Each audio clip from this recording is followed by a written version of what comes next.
Genesis, chapter 11. Throughout the earth, men spoke the same language, with the same vocabulary. Now, as they moved eastwards, they found a plain in the land of Shinar where they settled. They said to one another, "Come, let us make bricks and bake them in the fire." For stone they used bricks, and for mortar they used bitumen.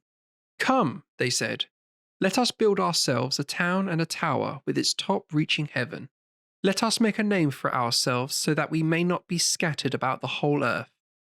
Now the Lord came down to see the town and the tower that the sons of man had built. "So they are all a single people with a single language," said the Lord.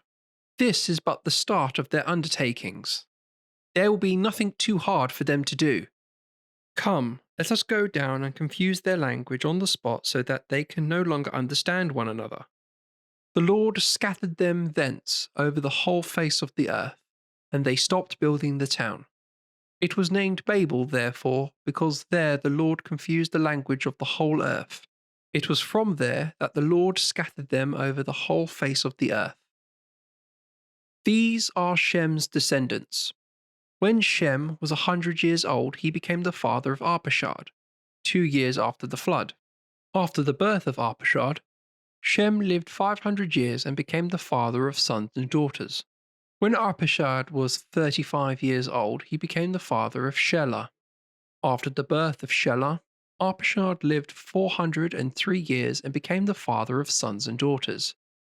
When Shelah was 30 years old, he became the father of Eber. After the birth of Eber, Shelah lived 403 years and became the father of sons and daughters. When Eber was 34 years old, he became the father of Peleg. After the birth of Peleg, Eber lived 430 years and became the father of sons and daughters. When Peleg was 30 years old, he became the father of Reu. After the birth of Reu, Peleg lived 209 years and became the father of sons and daughters.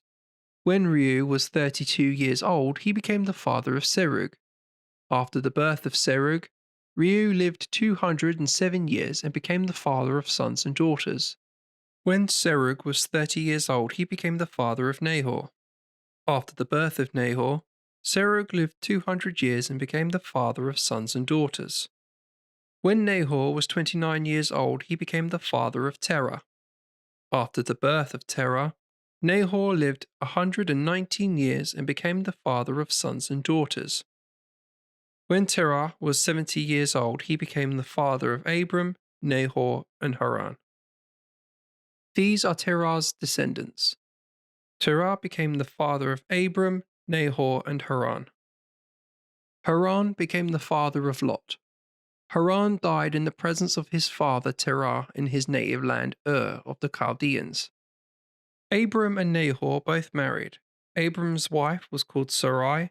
Nahor's wife was called Milcah, the daughter of Haran, father of Milcah and Iscah. Sarai was barren, having no child. Terah took his son Abram, his grandson Lot, the son of Haran, and his daughter-in-law, the wife of Abram, and made them leave Ur of the Chaldeans to go to the land of Canaan. But on arrival in Haran, they settled there. Terah's life lasted 205 years, then he died at Haran.